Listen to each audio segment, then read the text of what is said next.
Hello, everyone. This is Andres Restart. Literally, my brother's cat was kind of ruining the stream a little bit, um, because you might have noticed a little bit of like oddities with like the background music when the intro started, because he was literally jumping on to the desk. You, you can probably there he is. That's my brother's cat. He's away on a trip. He's a Persian. He's very cuddly. He was on my chair. There's a whole bunch of hair on it now, under my butt, so you can't see that. Yes, I just took a shower. I'm sorry, my hair is wet. Anyway, uh, we talk about Nintendo as we usually do, and I feel like that's overexposed. I don't know. I haven't had a good camera setup in a while. But yeah, we're talking about Nintendo. What's on my mind is my two favorite things, Zelda and Metroid.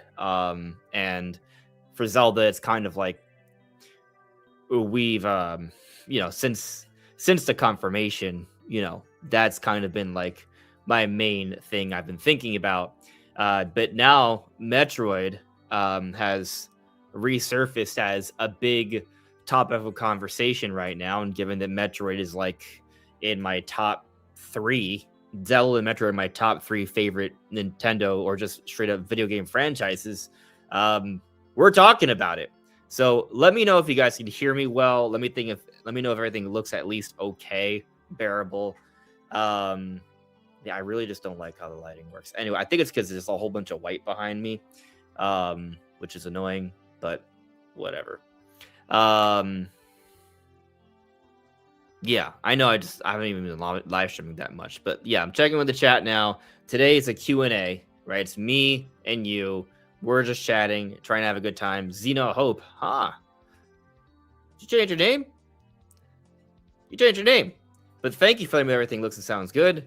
Connor, as well, thank you. Javon Lang. Did I say it right? Javon Lang, thank you. Thank you for letting me know everything. You're hearing it great. Appreciate that. Gamebird Classic in the chat. What is up? Pokey91, happy birthday. Boom Mini, thank you for letting me know everything sounds good. Cameron, am I heading to PAX West this year? Maybe. That's what's going on. That's a maybe. I don't know why I'm so bothered by this thing. Is that better? I don't even think it's better. I don't know. It just bothers me. I don't know why it bothers me, but it does. Yeah. Anyway, I might be going to PAX West this year. I think I am. It's above a 50% chance, but I'm not 100% confirmed yet. I do have some things. I have some things partially booked that I could reverse if I decide to not go. But I'm getting close to being sure. Close, but not totally 100% confirmed yet.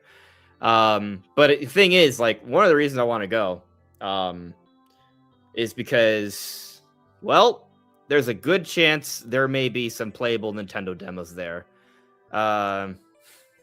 And some of those playable demos would include things that are coming out from, Nintendo, like this year, which would be the Duskbloods, Fire Emblem, Fortune's Weave. I think those two games have a great chance of being there. And the big one, the really, really, really big one, The Legend of Zelda Ocarina of Time. Like, if those are Nintendo's big titles to come out in the second half of the year, and they're known for having playable demos for their lineup in the second half of the year at PAX West, well, yeah. I think there's like a rumor going around. It might just be speculation that there's going to be a playable build of Ocarina of Time Remake at the Tokyo Game Show in September. PAX is in September. Nintendo also has Gamescom coming up late August, and there's usually something there as well. So, like, timing wise, these are kind of like the events where we're going to see people get a chance to play and talk about these games. So there's a really good chance it might be there. So for that reason, I want to go. But yeah, Gamebird Classic. As Gamebird says here, it would be so cool to finally meet. Haha, you're my first YouTube friend. Dude, we've been talking for such a long time. Um, I realize we haven't done a show together in a long time either. We got to do that. I hope you're feeling good, by the way. I know you had to, you weren't able to be on Nate's show the other day, so I hope everything's okay. Yeah, yeah, for sure. Okay, Connor adds me. Okay, I don't know if this is possible, but is Nintendo going to announce a general Nintendo Direct in the first week of when PAX West is there? I mean, there's usually a September Direct. So timing wise, things could line up somewhat. That is true. I hope. You know what? Let's just take a look. So PAX West 2025 was what were the dates for PAX West 2025? Let's see here. I'm just looking up. PAX West took place between August 29th and September 1st. So that was the Direct last year was definitely later than that. Apparently, when you search Direct, the first thing that comes up is not Nintendo. Direct Archive. I don't remember exactly when it was last September, so I have to go back and check. It was September 12th. Okay, I don't even remember if Nintendo had a presence but the thing is, 2024 was such a slog of a year. Let's check PAX West 2023 dates. Like 2024 is doesn't count. Okay, so PAX West 2023 took place between September 1st and September 4th, and the September Direct in 2023 was September 14th. So there's a little bit of a history of a I mean, just looking at things, it looks like Nintendo likes to wait a little bit later into the month of September. However, this time around, PAX is taking place later than usual. It's not as we just looked at some dates, right? It starts at the end of August, right? This time, PAX is taking place a week later into the year. So there's potential closer overlap there if Nintendo does try to aim for an earlier Direct. But I'm just kind of looking. So the September Direct last year was September 12th. Did they even have a September? They didn't even have a September Direct in 2024. They had a partner showcase plus Indie World, so there's that. But yeah, that wouldn't be too big of a deal. 2023 was September 14th. 2022 September 13th. 2021 September 23. 2020 was also the pandemic year, so you just kind of throw those dates out the window. 2019 though was September 4th, so something to consider with that one. 2018 September 13th. 2017 September 13th. So most of the time, it looks like Nintendo likes to aim for that second full week of September. And yeah, I mean, I would say that even if Nintendo wants to do things a little bit early, it would be after PAX, which is the 4th through the 7th. This matters to me because if I'm going to go to PAX, I want to do that, and I want to talk about the games there and make videos about those games when I come back. But it is going to be kind of a little bit of a vacation for me. I'll probably still have some videos to come out during that point. But if there's a Nintendo Direct that happens right before or that week, that would make things from a coverage perspective really challenging for me, because when there's a Nintendo Direct, what am I going to do? I'm going to have a trailer analysis for the games, the big ones. If there's a Zelda thing, if there's a Metroid thing, that kind of stuff. I want to cover the Dust Buds more. So I'll probably be covering that stuff. So it'd make things challenging. But if the Direct happens right after PAX, that's completely fine. And I feel just looking at the history of things, that's the most likely scenario. I also gotta wonder if Nintendo wants to take that into consideration with their own presence with things, right? They know content creators are going to these events, so I wonder if they kind of plan that too. There's probably a lot that goes into when they decide to air certain events, and content creators do matter, because guess what? We do market their games for them. So it's interesting to consider for sure. All right, where am I? Where am I? Attack the Backlog has sent one membership, and the lucky winner is Ed Fars. Thank you, Attack the Backlog, and congratulations, Ed Fars. Welcome. Hello there, chillin' hard. Let's see here. Okay, you know what? There's a thing I want to talk about. There's a thing I want to talk about. All right, Pokey. You know what? You want to be a mod? I will give you this power, but I'm trusting you to follow mod rules and not just be ban happy. Only do it when someone's being really, really mean and naughty. I prefer just timeouts.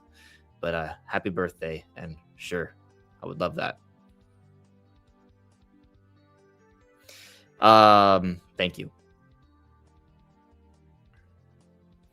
Okay.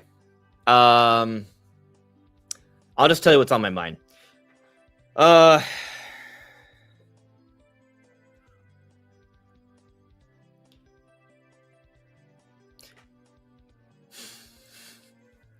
Okay, I'm sorry. I'm just being quiet on purpose. I've had a thought. Have we? Seriously. I'm gonna put this in a make a poll of this in a moment here. Have we actually seen everything that Nintendo will be releasing, that Nintendo will be publishing in this year of 2026 yet? Has Nintendo announced everything publicly for everything that they will be publishing in this year of 2026? And I have a sneaking suspicion that is not actually the case. I think Nintendo might have another surprise or two or three before the year is up. Now, I am not saying that I'm not trying to say that they're going to be announcing like 3D Mario all of a sudden is coming out this year, or like Luigi's Mansion 4 is coming out this year. I don't mean stuff like that. But there are other things that I could see Nintendo just randomly announce on a day. Hey, this is happening. It's shadow dropped, or it's coming out in a few weeks. We've seen Nintendo do stuff like this before, or similar things. Xenohope, yes. I remind me towards the end of the stream. I will fetch Ruby for you. So I do think there could be some things. I'm not talking about like giant major things, but I am talking about like some stuff. And some of this stuff, depending on what kind of fan you are, might actually be a bigger deal than some of the things that are already announced for this year. Okay, so what are the things that come to mind that I think Nintendo could still announce that could release this year? I have 3 things in mind. 1, it is Zelda's 40th anniversary. Obviously, the Legend of Zelda Ocarina of Time remake is going to be that big thing. That is going to be the showcase game for Zelda's anniversary, and also just for Nintendo's 2026, it looks like. Like, that's going to be the big thing. Yes.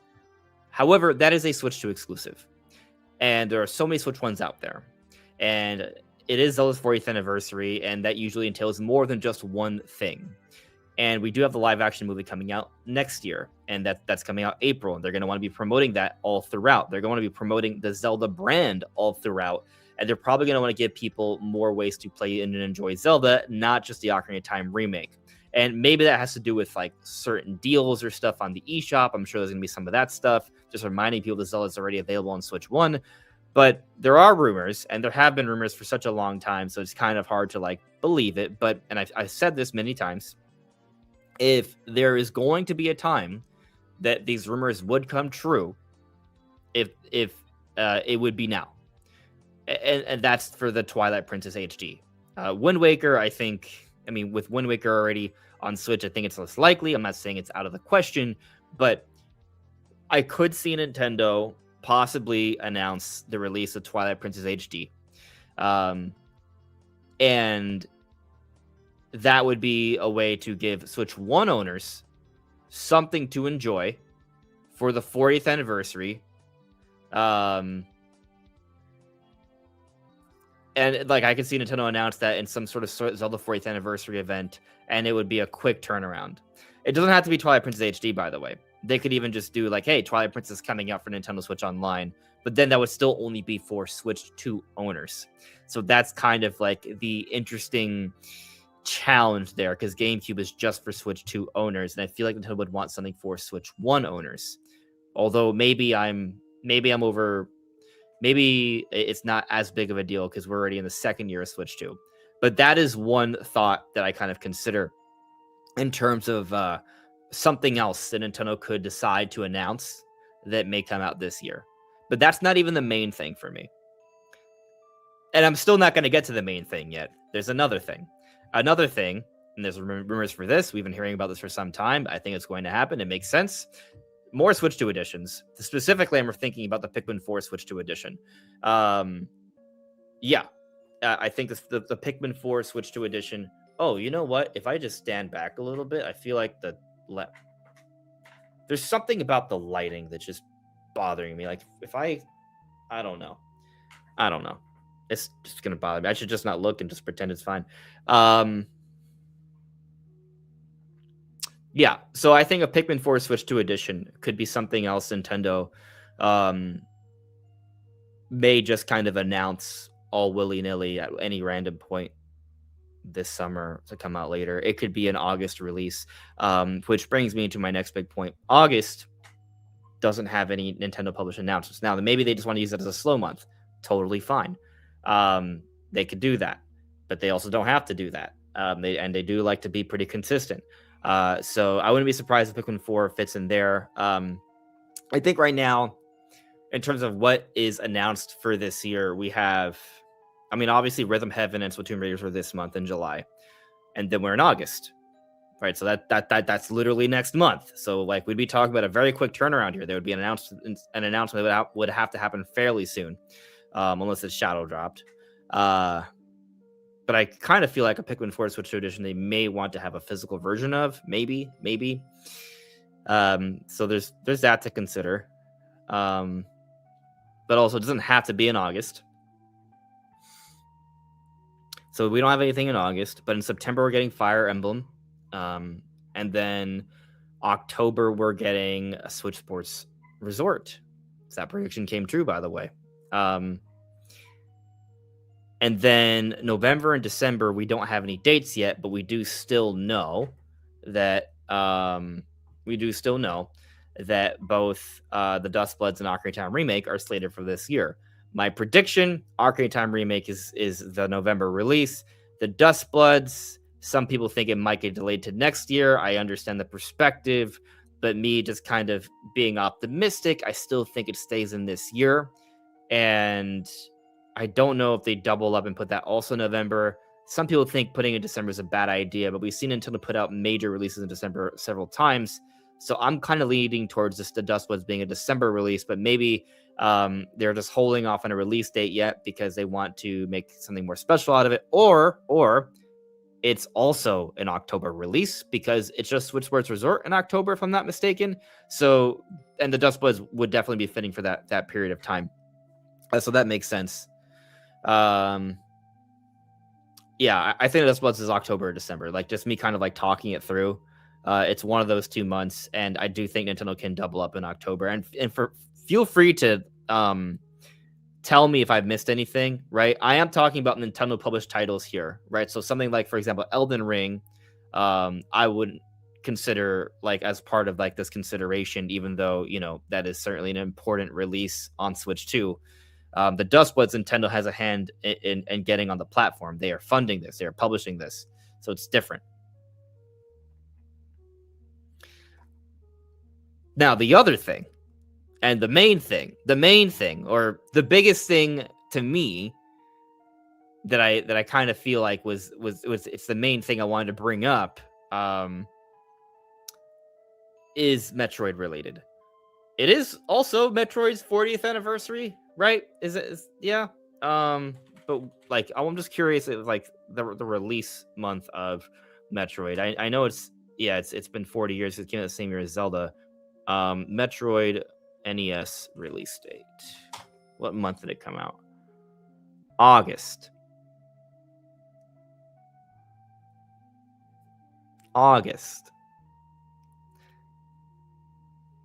August, where we don't have a game yet. All right.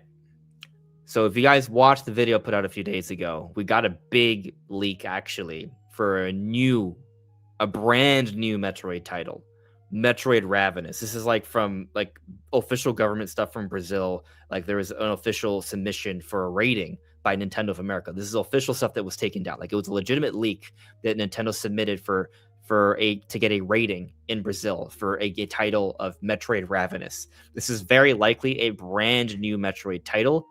I do not think it's coming out this year. To be clear, that is not what I'm talking about here.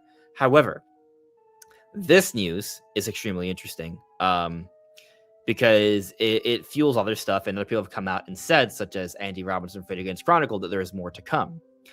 There's more Metroids, right? And we think about a rumor we heard back from both Nash Weedle and some random person on a Nintendo Forecast comment section, but this person had said things that were even leaked later by Nate the Hate, which is why people are giving it any level of credibility, that there would be a Super Metroid remake, which, by the way, Nate the Hate has not shut down as well.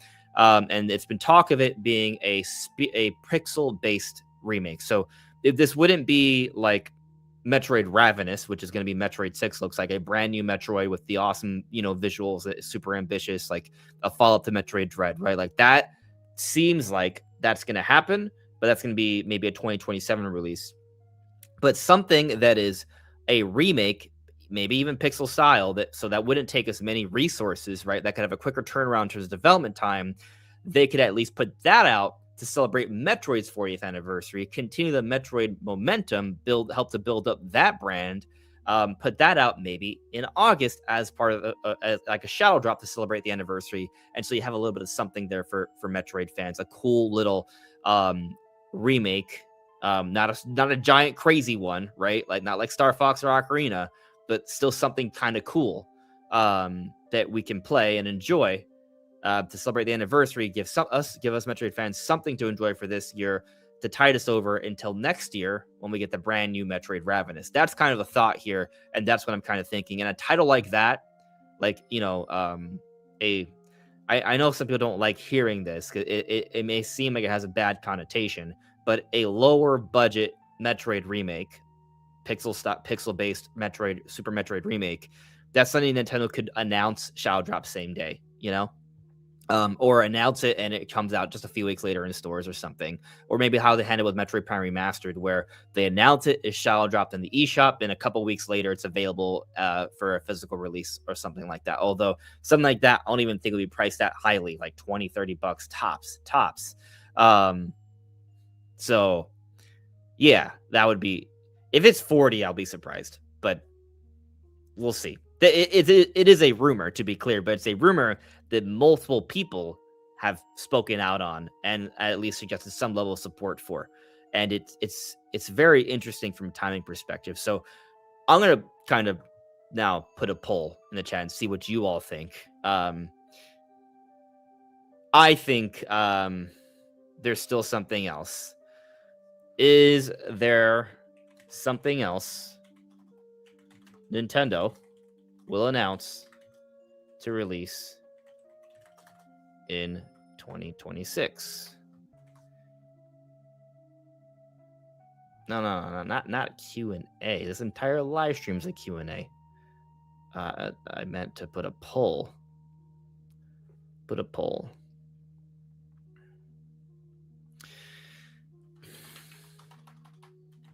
Pixel-based Super Metroid remake. Pikmin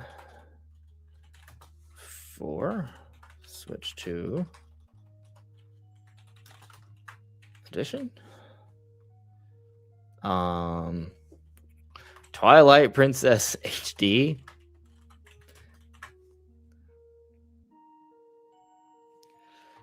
Nope, nothing. I'm curious what you guys think. I mean, it could be something else too, but that's the other. I only have 4 choices here, so. And I understand some of you may agree it could be more than one thing, but I'm just kind of curious what you guys are like. Yeah, that, Anyway.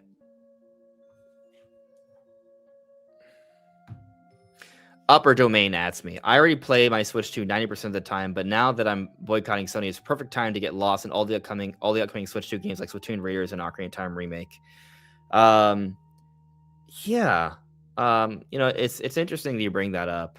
Um, when I saw the announcement, I kind of had to like give it a double take because I was like, am I reading this correctly? Would Sony actually go this far? Um, I I don't know. Well, I do know. I do know because it's a fact. But I guess like at first, like I was like, I really was like, really, are they doing that? But it is one of those things where you know, um, it's kind of like this has been coming. This transition to only physical, and of course, Sony would be the ones to do it. I mean, maybe it could have been Microsoft actually. But I guess the thing with Microsoft is that right now they're going through a lot.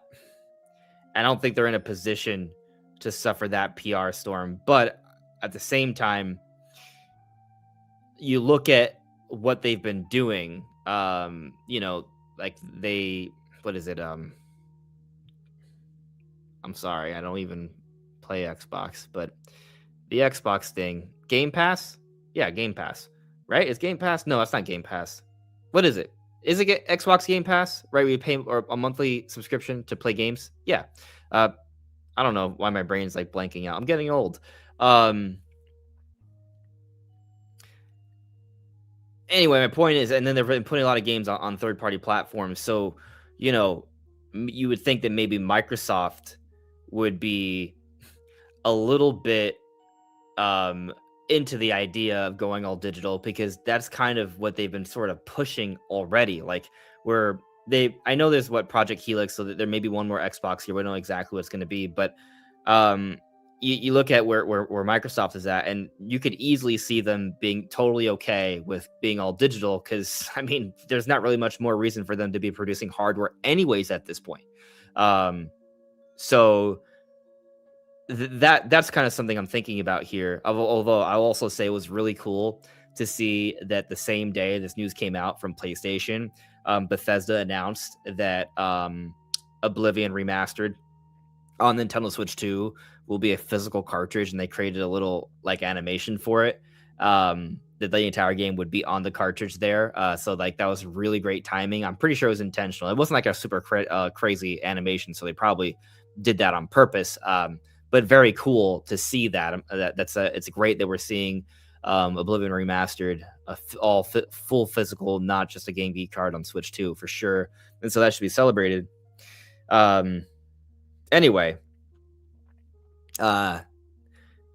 with the Sony thing, I like PlayStation. I've been buying PlayStation the last couple of generations. Now that I don't just play Nintendo, because I have adult money. Not a lot of adult money, but there's a difference. And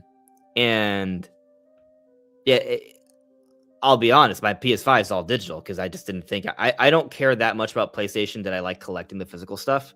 So it's not really like a loss for me. With my Switch 2, for the games that I care about, I try to get physical. Like I got Star Fox physical, I got Resident Evil physical, even though it's a Game Geek card, I got it physical. Yeah, I did not get Mario Kart World physical because the bundle I could save $30 and I felt like I was spending a lot already. But I do kind of want to go back and eventually get the physical version just because I want to have the physical version of that. Like I want that stuff. I like seeing that. I have Metroid Prime 4 physical, for example. Like these releases are important to me, and I like seeing that. Just like as a hardcore Nintendo fan. But anyways, bigger picture. Starting in 2028, if you guys haven't heard, PlayStation will cease production of physical discs. Period, from what I understand. So like there's just like there's gonna be physical, and then starting 2028 there will not be. And so you kind of think about that. Going to this generation, Sony had the all digital PlayStation and they had the physical version. So you had the choice to make there. If Nintendo with the Switch 3 right, starts doing a similar thing where like, hey, you can go for an all digital one and save some money, or or you still have the physical option, then maybe that's kind of like a sign that they're getting close to doing something similar by the next generation. I mean, actually, if you think about it, they're kind of doing it with their games now, where digital games you can buy for $10 cheaper, which is kind of a good move because it's not like they're increasing the price of physical as we've already determined in the past. They're just lowering the price of their of the digital versions, which is good um, from the perspective of saving money, but it also does encourage people to go more digital. I go back to what I said earlier about how I have a PS5 digital, or how I bought my Switch 2 with Mario Kart World digital, just to save a little bit of money, because I was like, oh, well, it's fine. I'll save 30, $50 or whatever. Right. And a lot of people are going to make decisions like that, though. A lot of people are. So that's kind of the problem. I'm someone who does care about physical, not entirely, right? Because clearly I've made some choices that are digital, right? But I still care.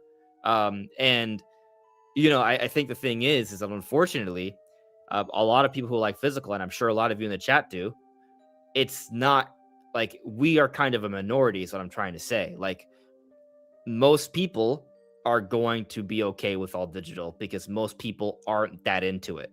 Um, Again, I feel like if you're only online, if you're only talking to people online, you probably feel like, what? That's crazy.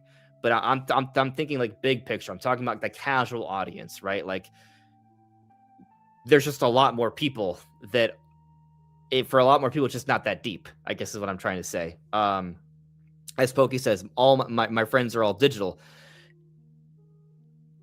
It's just one of those things where it's kind of an inevitability. However, if you watch my video from a few days ago, um, I think something to consider here is that with Sony, they don't have the same strength of brand when it comes to their characters, their IP. Nintendo does. And I think that might kind of there's something to that I think we should consider that could be a little bit of a ray of hope here. Because like I said, I don't care about having a PlayStation physical, because I don't care about having those games physical, because it's just not that big of a deal to me, right? However, my Switch 2 and the games I care about, I want physical because I care about Star Fox, I care about Metroid, I care about Zelda, I care about Mario. I want to have those things physical because they're important to me. And so I think about like Nintendo from that perspective. They know that. That's why they branched out to the Universal parks. That's why they're doing the movies. That's why they make ridiculous amounts of money with merchandising. I mean, don't get me started on Pokemon, right? I think Pokemon is technically considered like the biggest media franchise in the world. Let me double check that. Let me fact check that. What is the? Let's just go. Is Pokemon the biggest? What, I don't know. What is it? I know it's something. Pokemon is the highest grossing media franchise in the world, generating an estimated $100 billion to over $150 billion in lifetime revenue. Okay, so yeah, it's Pokemon. Nintendo owns Pokemon. I know it's like sort of a joint thing, but yeah, still. Point is, like, that physical presence in stores where you have their games, where you have their amiibo, right? That's a whole other thing. It's a whole other physical thing going on there with that. You have all the toys and cards and collector's items and accessories and clothes. I'm just saying that while Nintendo has other things, I still think there's some importance to be placed in having that physical version. And so a point I made in my video from a few days ago, while you could look at Nintendo's choice to price games cheaper, their digital games cheaper, as perhaps a smart, slick way of them trying to get more people accustomed to digital, the same way that Sony did with their all-digital PS5. It could be looked at from another perspective, where instead what they're trying to do is maybe train the consumer to be willing to pay a premium to have physical. Because the thing is, digital does benefit. That's why this is also happening, because digital does benefit these companies, because you're cutting out the middleman, right? You're improving your profit margins here. But if the consumer is paying for that difference, then maybe there's still reason for Nintendo to push physical, you know? I think that's something to consider. I also think that with Nintendo, you consider that they have this mobile system to Switch too. There's a lot of benefits to having a cartridge, like if when the game's loaded to the cartridge that from like a storage space perspective, you can only put so much. It's not like you can have like this giant hard drive, this giant solid state drive on your Switch 2 in a realistic way. So they have to rely on other things. And so if the game fits onto the cartridge already, so you don't have to waste space on your actual internal storage or a micro SD card express, then obviously that's beneficial, right? So I think that's something else that maybe would encourage them to want to keep physical going on for longer because of that. Of course, as time progresses and technology improves, maybe they feel more comfortable with having enough internal storage on the Switch 2 with expansion options that or the Switch 3, I guess, in this theoretical scenario or whatever's after. Maybe then they would think about it. But I guess I'm just kind of like thinking about like maybe Nintendo has reason to not be in as much of a rush as Sony is what I'm trying to say here. And that's a good thing. Something else to consider, you look at game key cards. I know a lot of people are unhappy about game key cards. I'll be frank, like I don't love that with a game key card, I'd have to download the game. Like if you buy the game key card of Final Fantasy VII Remake, it's cool to have. I think it's a cool thing to have physically. It looks awesome. It's a great case. It's a great game. But when you put that cartridge into your system, you have to download the game onto your system. That's 90 gigabytes. That's a huge download for the Switch 2, right? Like that's going to take up a lot of your internal storage or a lot of your micro SD card express. And so you're not going to have that much space left afterwards. You could have like maybe one or two more games like that. Like, so, it's that kind of sucks about the game key card. I mean, that's the idea with it, right? The cool thing is that you can still have something. You can have it in a cartridge as like from a collector's item perspective. And also, if you decide you want to sell it or trade it or let someone or lend it to somebody, you literally can just let them borrow the cartridge or sell them the cartridge and they put it into their system and it works just fine, as if it was just a fully physical thing. So it's kind of like this weird middle ground. But, maybe we can look at Nintendo kind of doing this game key card thing as them trying to create an environment where some form of physical is still viable for the future. So, I'm just kind of bringing up different considerations here.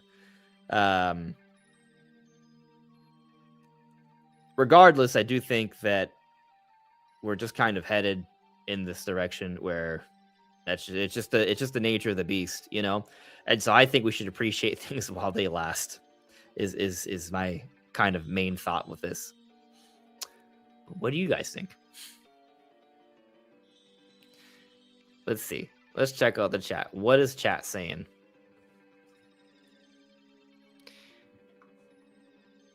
The Watcher 9500. I'm done with Sony. Okay. Glad you didn't buy a PS5. Gotcha. Ludwig Pig. Digital only is not a good thing all the way around. Okay. Netwing09. Think we're overlooking a few important games. Third party or not, they are still on Switch 2. Apparently, the Bond game, GoldenEye Spiritual Follow-up, First Light is getting rave reviews everywhere. We should take a look at that. The Watcher 9500. Getting rid of physical is also anti-game preservation. I mean, then it's just kind of up to, the game companies to keep their games available, right?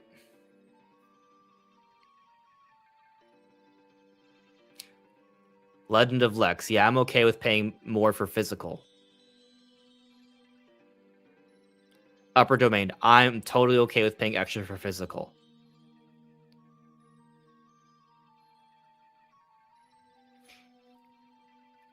And that's the interesting thing I'm kind of finding myself in. Like, yeah, for certain games, I'm just like, I just want the physical version. Like when Ocarina of Time Remake comes out, am I really gonna buy that digitally? No. I need that. I need that physical version. I'm gonna need that.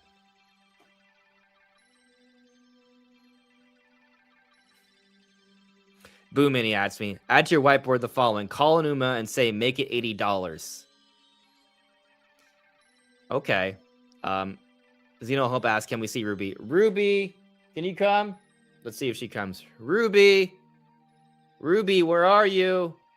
She might come, she might not. I don't know. But I'll talk about this topic. Maybe she'll come. Ruby. We'll see. I will get her, but I just don't want to get up right now. I'll get up soon if she doesn't come.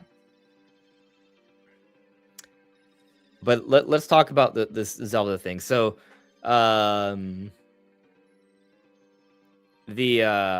she's like, I know she's like in the living room sitting on a chair. So, what do we think? How expensive do we think the Ocarina of Time remake is going to be? I'm actually going to end this current poll, and I'm going to see what you guys think. Most of you picked Super Metroid Remake as, like, you know, if there's something coming. I'm starting a new one now. How expensive will the Ocarina of Time remake be physically? Because we now understand that everything digital is going to be $10 cheaper.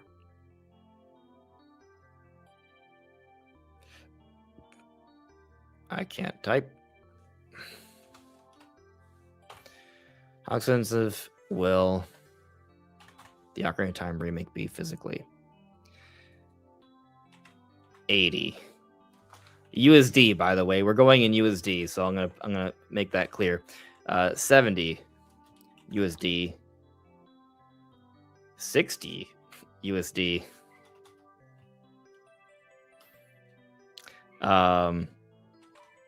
I don't think there's a world where it's those are the options, right? There's not a third option, a fourth option here. Like, those are realistically the what we could see here. So I lean towards the middle. $70 USD, which is the price of a typical full title. It's just interesting because Splatoon Raiders is a $60 title.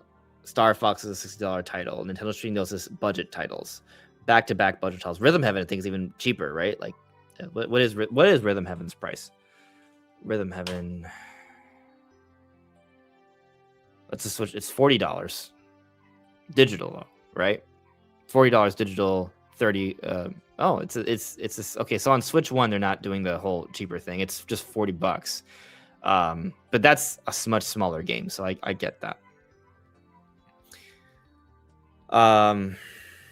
Fire Emblem, though, if I'm not mistaken, is actually pretty expensive. I was surprised about this, especially because, like, they're not even, like, I don't even think that the marketing for this game has been very good. And it's super interesting, really, thinking about this. Like, I'm looking at the page right now. So Fire Emblem Fortune's Weave is $70 digital. So it's $80 physical. And that, to me, is super interesting. Because this is Fire Emblem Fortune's Weave is like a totally brand new, full-on, the next mainline Fire Emblem. This is an $80 game. Granted, because Nintendo now has the digital option where you can buy it for $70, I feel like that kind of softens kind of like the blow here, right? Like, it's not like with Mario Kart where it's $80. Granted, if you bought the bundle for Switch 2, it was the equivalent of $50. But I also think because Fire Emblem's not nearly as popular and there's so much more going on, while I know this is somewhat of a talking point, it wasn't a big talking point. Not in my social media circles, at least. Like, I saw a little bit of it, but not a lot. The fact that Fire Emblem Fortune's Weave is an $80 physical title this year as it comes out. So that has me wondering, well, I mean, if Fire Emblem Fortune's Weave is going to be an $80 physical title, what will the Ocarina of Time remake be? And I didn't consider this point when I had this conversation yesterday and for yesterday's video.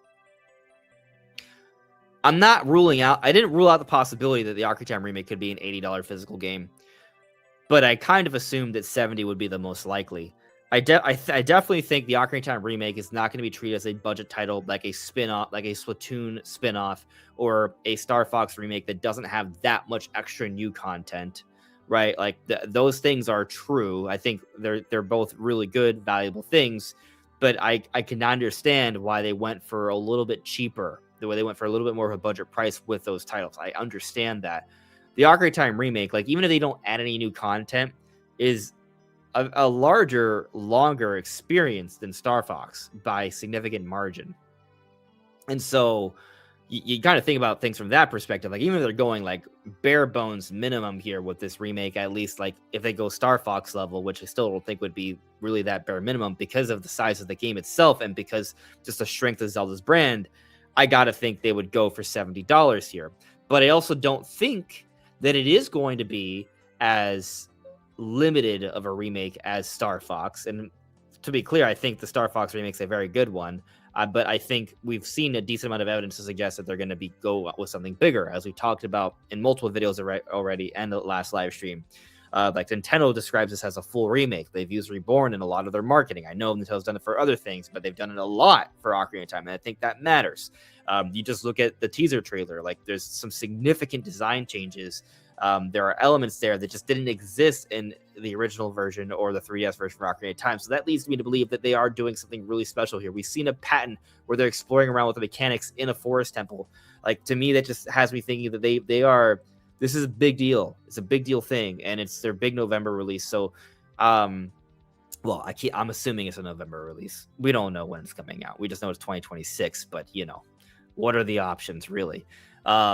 So it's clearly a big holiday release. That much I think we can all agree with. It's not 60, that's for sure. And I thought it was 70, but now I look at this Fire Emblem thing, and I'm just kind of thinking about it.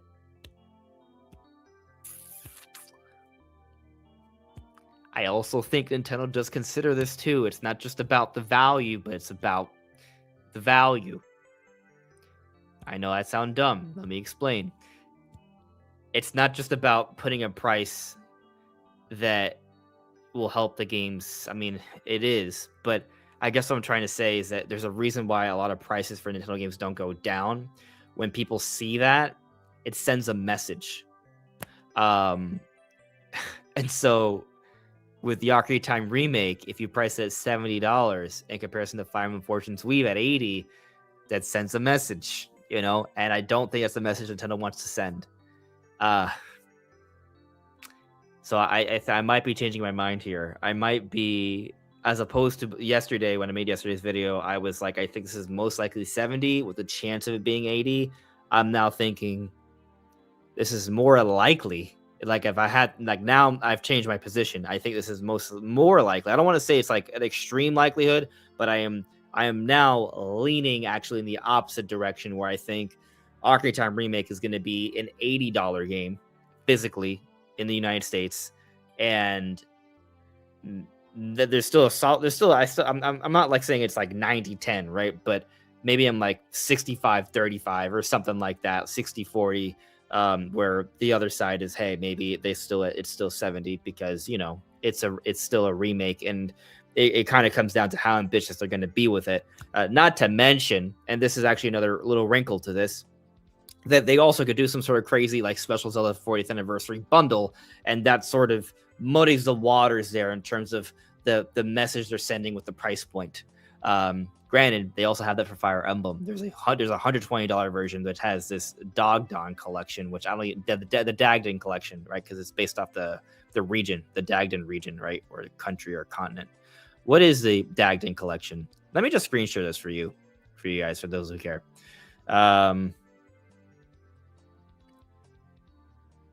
Yeah. All right. Let me know if that's looking okay.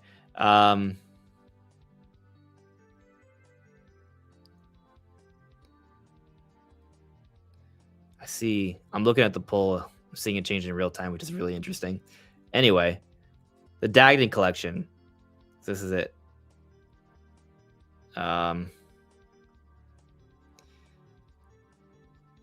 It comes with an art book, art cards, a steel book, the game, and a map.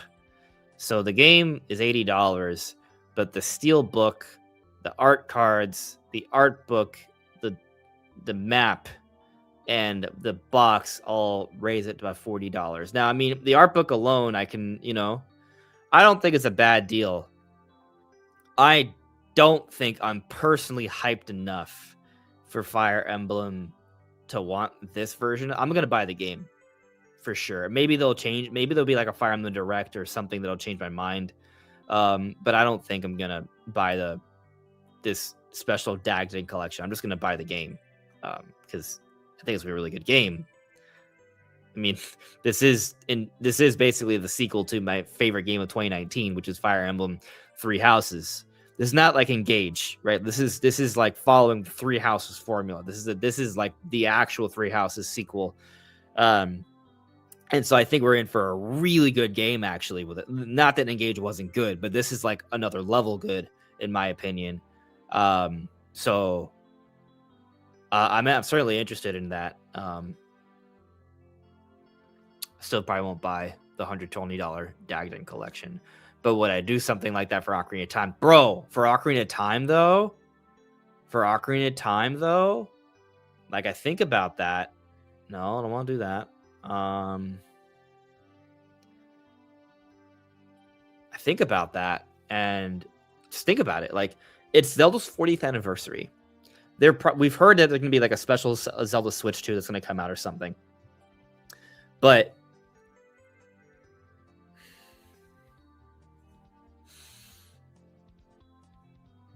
like, what if there's an art book for Ocarina of Time showing like a collection of all the old art and new art for that? Like, to me, that's going to be extremely valuable. Extremely valuable. Greek the Geek, it's sold out anyway. It's fine. I didn't want it. The Dagden collection, but the Ocarina of Time special collector's pack, I think I would be. I think I might be like, you know what? That might be worth $120 to me. Having a special Ocarina of Time art book, all the other stuff. And if it also comes with like some sort of like, I don't want to poo-poo on Fire Emblem. Like I said, I love Fire Emblem, but it ain't like Zelda. So like, if there's something else in there, like, what if it's like, I don't know, like, there's so many that I don't think they would put a whole statue. Although now that I think about it, I remember when the Switch was coming out back in Switch 1, and they had some special bundles for like the with Breath of the Wild. So there was like, you got the game, you got like a special coin, which I have somewhere. You would get that Sheikah Slate carrying case.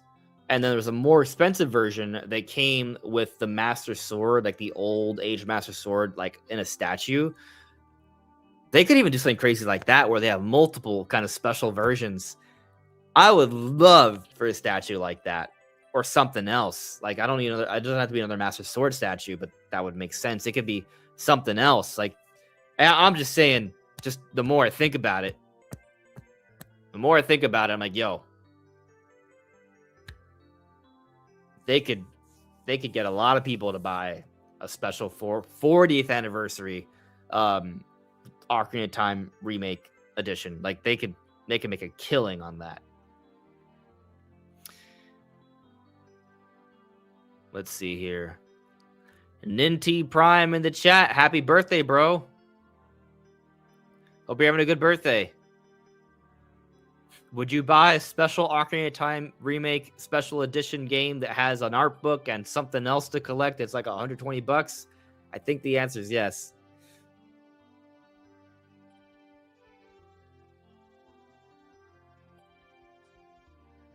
A dream, a little mo. The ceiling does not exist with Ocarina of Time. LMAO. You're probably right. You're probably right. I don't. The ceiling is at least much greater. I mean, I remember one time I bought Skyward Sword when it came out initially back in 2011. I bought it twice because I was going to college at the time, so I had Skyward Sword at home and I had Skyward Sword at college. In college, like I had it twice, because I'm crazy. That was cool. Braveheart, dude, don't make me want to spend $200. Hey, it's not me, Nintendo. Yo, like, all right, I'm just kind of thinking about it. There's supposed to be like a special Zelda Switch 2 edition. What? I mean, like a Switch 2, not like a I know that's confusing. I mean, like a special Zelda version of the Switch 2, a Zelda themed, an Ocarina of Time themed Zelda, an Ocarina of Time themed Nintendo Switch 2. I'm sorry.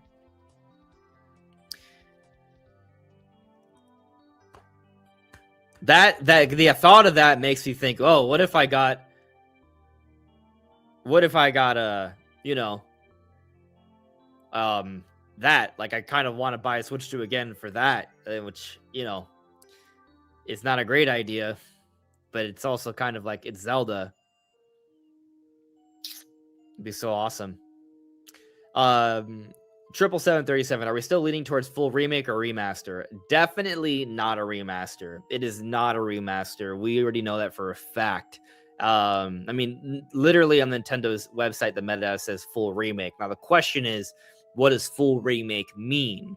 Does full remake mean 1-to-1, or does full remake mean reimagined elements? That's what we're having a conversation about right now.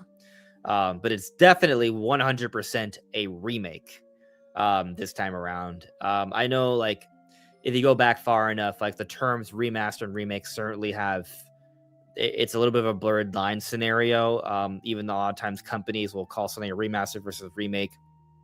But like the way a lot of developers define remakes now is if it's based off the code or not. So like Metroid Prime Remastered, even though visually it's maybe one of the most impressive remakes, it's not a remake, a remaster we've seen from Nintendo.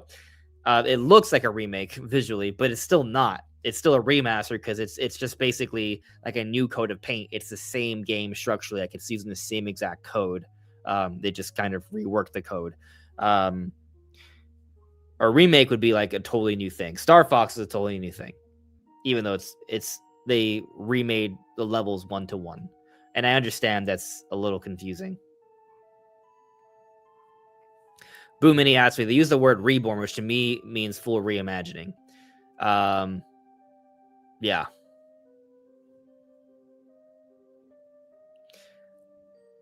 Yeah. I hope so. And I think that's why Nintendo has not said that much. They're letting our imaginations go wild because it is a big deal. It's not just a simple remake, for sure. I mean, to me, that's already clear that it's not a simple remake. I'm just taking a look at the poll here.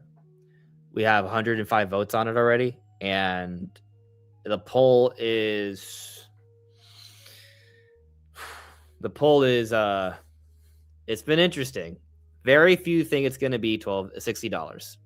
That's the minority. But right now we have a split tie. 44% are saying 80, 44% are saying 70. And I find that so interesting, that we're so split on this. Yeah. Well, we got a few more votes in. Now starting to lean in one direction. We'll see what happens.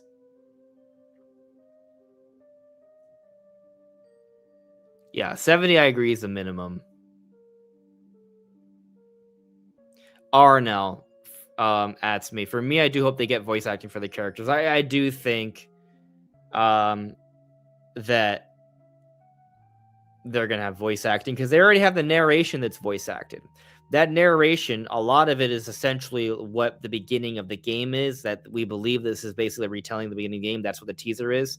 So that, to me, that's already an extremely strong sign that all the cutscenes are going to be voice acted, which is what they already did in Breath of the Wild and Tears of the Kingdom. I think that's a new standard for 3D Zelda. So I think that, I mean, listen, Star Fox 64 already had voice acting, to be fair, but they put in a lot of work into the new lines, the new dialogue, the new cutscenes in Star Fox, and that was a $60 remake. I don't think they're not going to have voice acting in this Ocarina of Time remake, which is arguably, or maybe not even that arguably, definitely a much bigger deal. Like, so yeah, sure, I think it's going to have voice acting. That was like one of my first expectations, and I still think it. Yeah.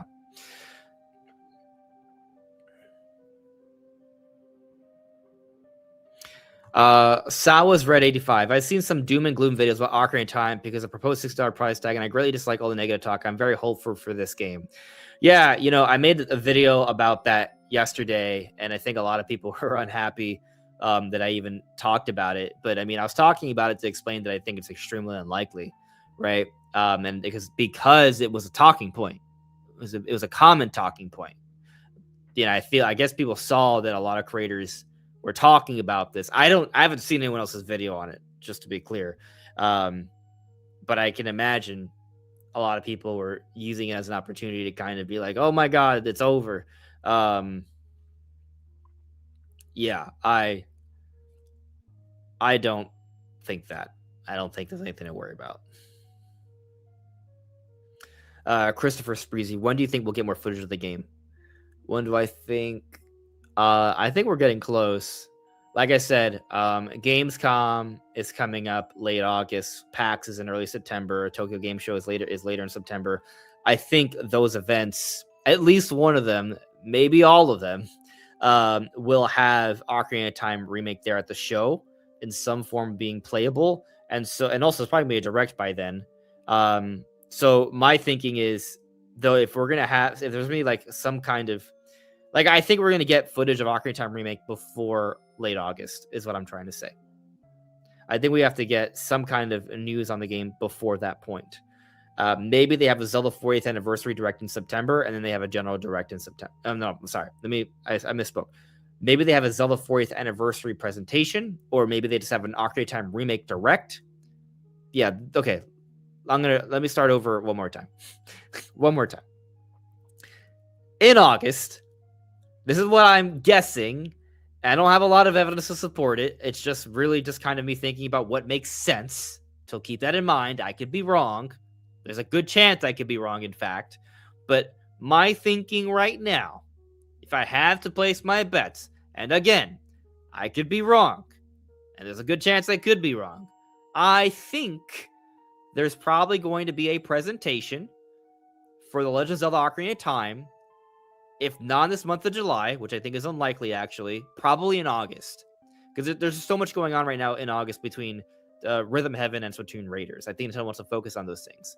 But once those are done, August, which doesn't really have any big things happening, I think Nintendo could do some stuff.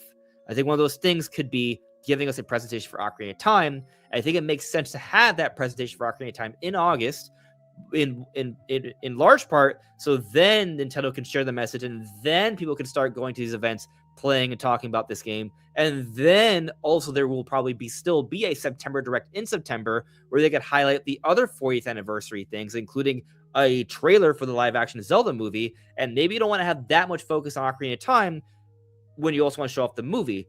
And so maybe what Nintendo wants to do is emulate what they did last year with September Direct, where they had multiple Mario announcements, but the biggest thing was the movie as the first half of the Direct, and then they talk about the other things. And so it's tricky, though, because the Ocarina of Time remake is a very big deal, and I still think it should be maybe the biggest deal of the presentation. But if they kind of start talking about Ocarina of Time remake before that, show us more gameplay and stuff, and have things happening before the Direct, even though they'll probably give us an update in the September Direct about the game, that single update is not going to completely overshadow all the other things in Direct, including that first look at the live-action Zelda movie. That's kind of my thinking.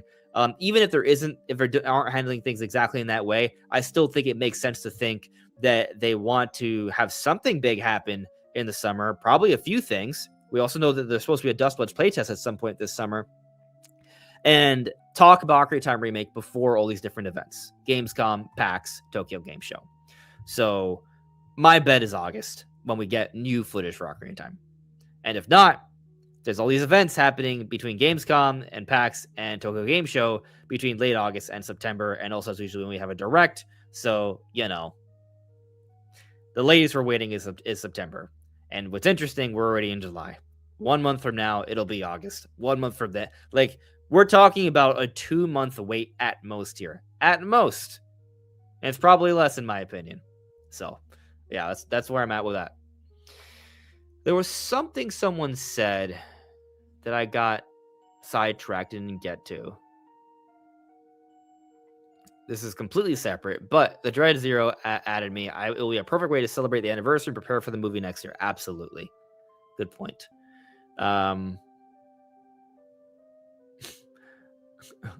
B-Man rap. Only Kapoor Gabor is getting voice acting. What if? Doubt, but what if? It won't. Don't worry. Let's see here. Christopher Spreezy.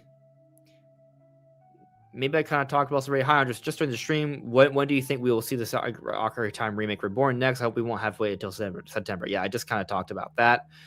Graveheart adds me. I mean, I don't care what the price is. Just give it to me, LOL. The new visuals and cutscenes alone has me sold. You and many others.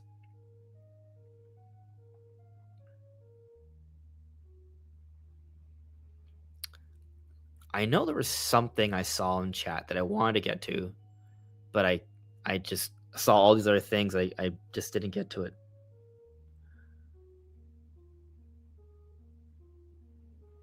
Oh, I can't find it, and I don't even know what it was.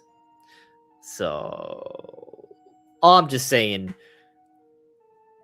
I don't know if I'm going to be live streaming a lot longer at this point. I think I may be wrapping things up pretty soon.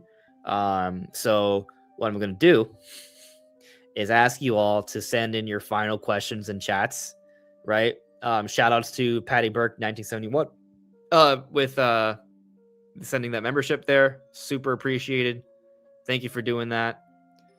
Chris Coy became a YouTube member. Thank you for joining. Really happy you joined. Attack the Backlog, just shout outs from earlier. Pokey, been a member for 9 months. Appreciate you all. Yeah, so send in your last comments and chats. I'm going to try and read them. Yes, Xeno Hope. I will be fetching Ruby now. Give me a moment. I'm just going to step here and get her.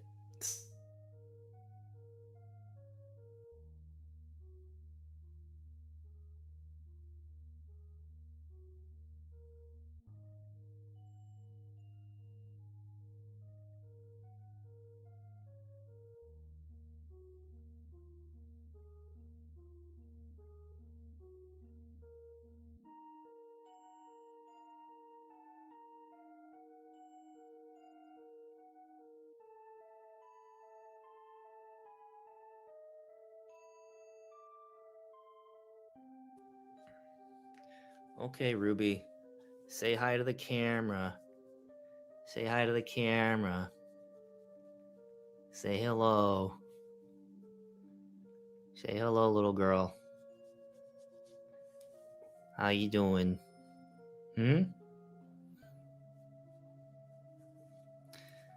No, don't leave. Don't leave yet. Don't leave yet. You want to go? Okay, you can go. Don't jump. All right, she's good. She's good. Anyway, there. Ruby has been revealed. Yeah.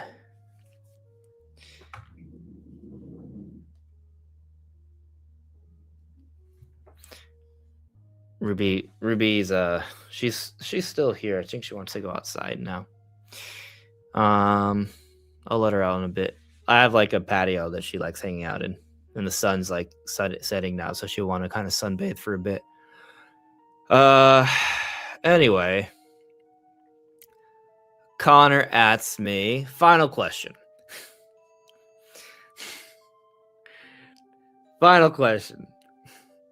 This is Connor's final question. I'm not saying it's the final question I'll take. So if there's any questions, please put them out there.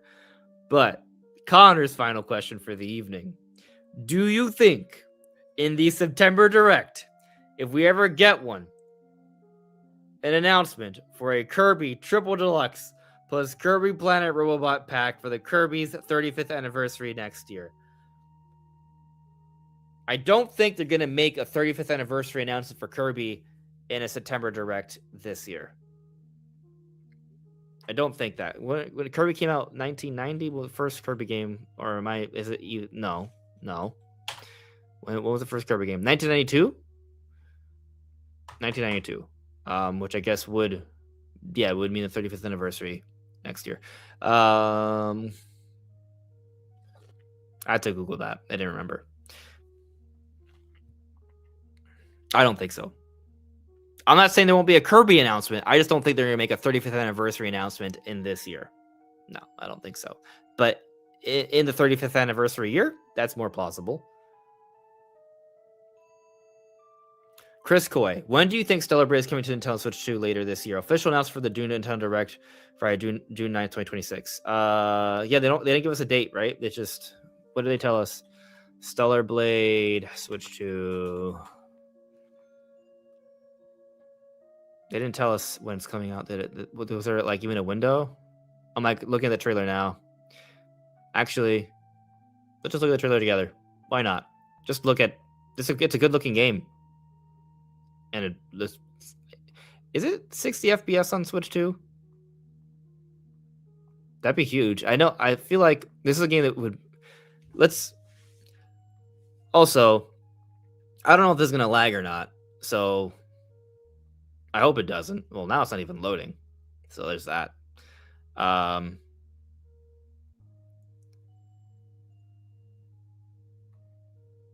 Why? Oh, I haven't pressed play, so that might have something to do with it. All right. Let me see something. Hold on. I remember now. I want to... whatchamacallit? Pause that. Just so. Okay. I want to see if this is 60 FPS on Switch 2. I haven't... and I'm confused with my tabs. Okay. Hopefully this isn't lag. Looks good to me.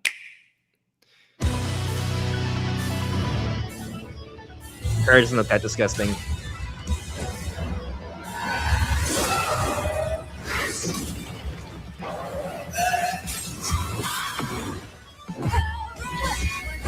All right, so I just want to see.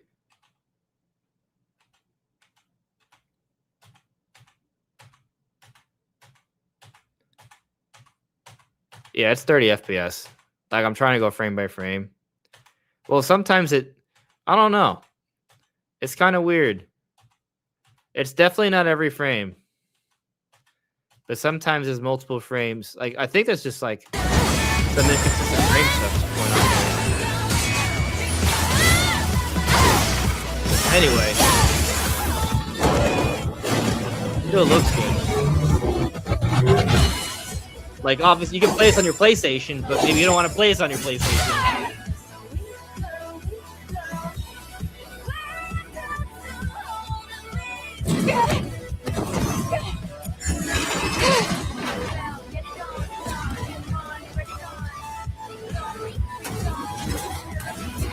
It's a cool game, though. Like, it's great that it's coming to Switch 2.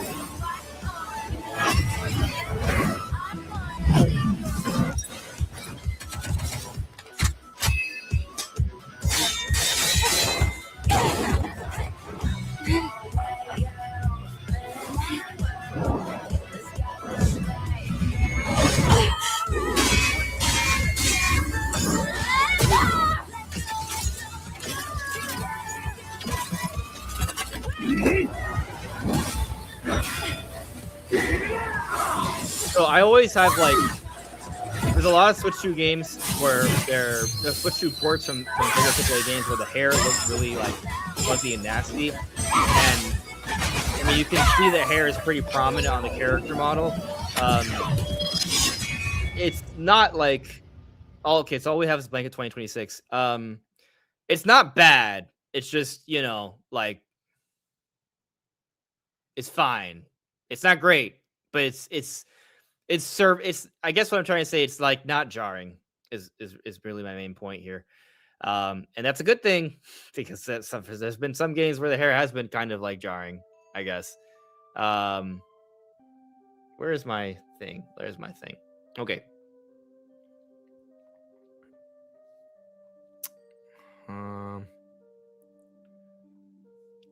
No, where's chat? There's chat. Anyway, my opinion of when it's coming out.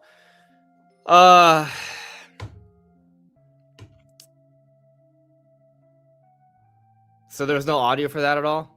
I don't know why. Sorry.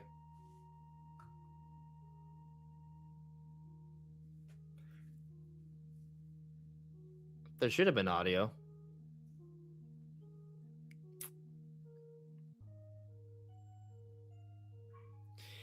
Anyway, just to answer your question, like when I think it's coming out. Okay, thank you, Lex. The audio was just bad. That's unfortunate, but okay. It was fine for me, but I don't know. It's streaming software. I'll take a look at it later. I don't know why, but maybe it was a YouTube issue. I don't know. Probably not.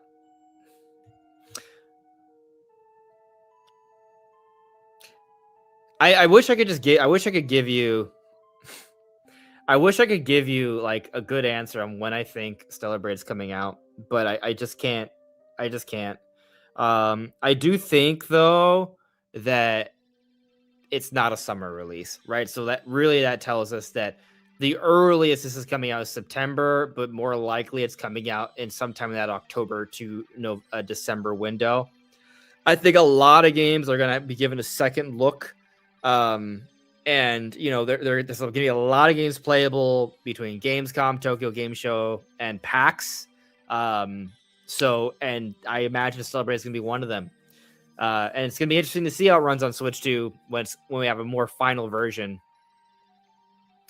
So that's really all I can say. I think the bet is maybe late September at the earliest, but that late September to December, like that's kind of like the window of when this is coming out. Don't expect it to come out this summer. Maybe that's really obvious, but I feel like that's pretty much like the best guess I can give you because I don't know. That's all I can really say on it. I feel like with a lot of these things, it's seemingly random. So yeah. I'm just talking about like guessing when a lot of third-party games are coming out.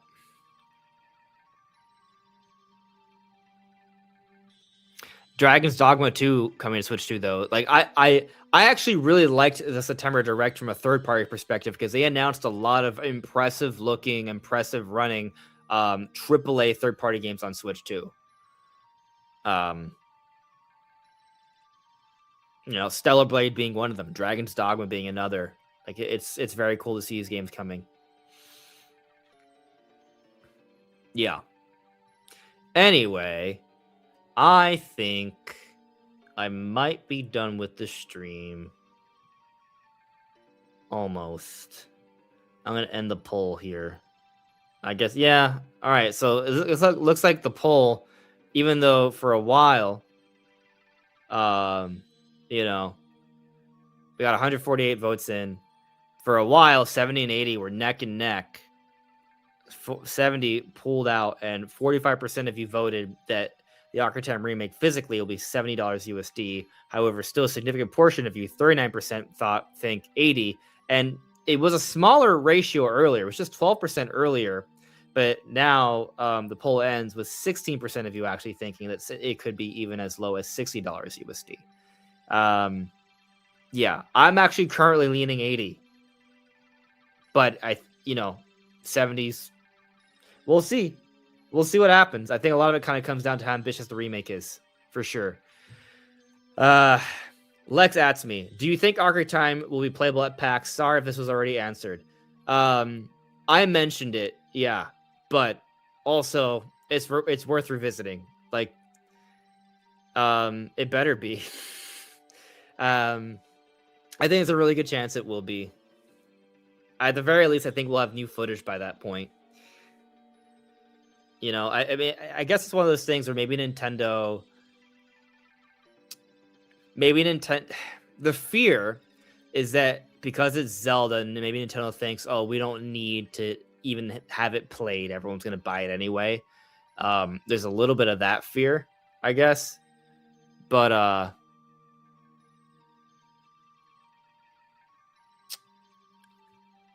hope it's there. I hope it's there because that's going to be one of the big reasons why I would want to go there. There'll be other reasons to go. There's going to be a lot of games to play.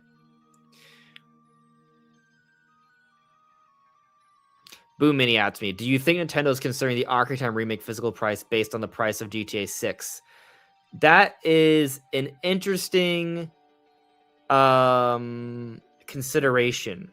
Would Nintendo maybe go for a cheaper price just to feel like for things to kind of...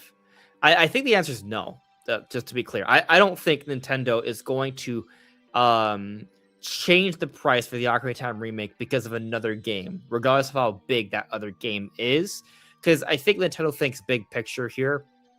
That bigger picture being that Ocarina of Time remake is going to have legs, and it's going to be the kind of game that people are going to pick up whenever they buy a Switch 2, and they want to keep it at a certain price. I think it's just going to... I don't think that's going to go into their considerations, in my opinion. I mean, I think there's a good chance they're going to release it in November and just not even be worried about it. I mean, at this point, I think it's fair to say, or safe to say, that Grand Theft Auto will not be available on Switch 2 come November. I'm not saying it's not going to come. There's rumors it's coming. It's in the works. I think there's a good chance it will come, but not this year. And so, like, people are going to have to buy something on their Switch 2. You know, you need to give people a reason to buy the Switch 2. Granted, I understand your point that, like, at least the idea. I don't know if you're saying that's what you think, but it is interesting to consider that what if Nintendo did go for a more competitive price point just to make it more interesting. But also, like, I don't know. I just don't feel like Nintendo does that. I don't think... I mean, obviously they have flexible pricing, but I guess what I'm trying to say is that it kind of goes both ways, though. When you give something a cheaper price, you're sending a message about the product. And so I don't think Nintendo wants to send the message that Ocarina of Time remake is just a normal, like, whatever the game is, right? If to Nintendo it's a game that they think is worth being priced at $80, that's the message they want to send. If the game is a $70 game to them, that's the message they want to send.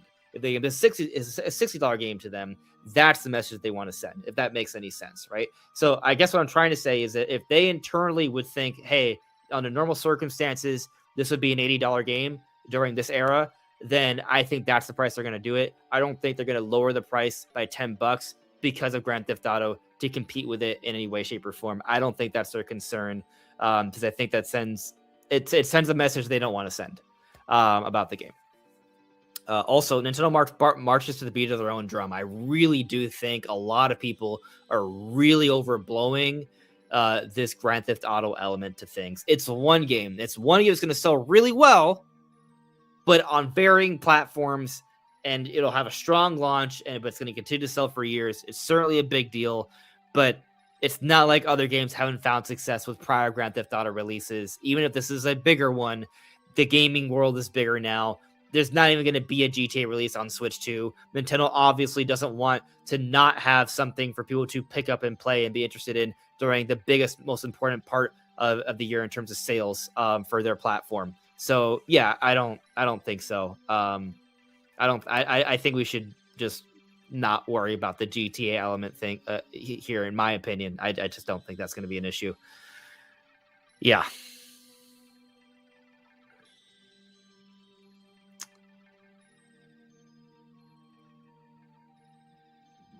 Cartcoon adds me. The stark contrast between Sony crashing out and Nintendo giving a speech to thank us all after winning the best dev for Famicom magazine.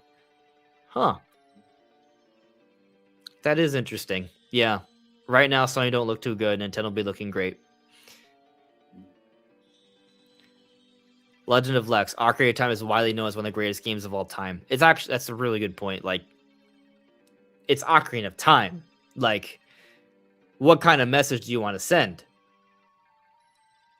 That's Ocarina of Time, one of the best games ever made. Yeah, I agree. What's funny is it almost sounds like I'm trying to argue that, hey, yeah, Nintendo, make it more expensive, make me spend more money. I know that's weird, but with Zelda, as we talked about earlier, there's no limit.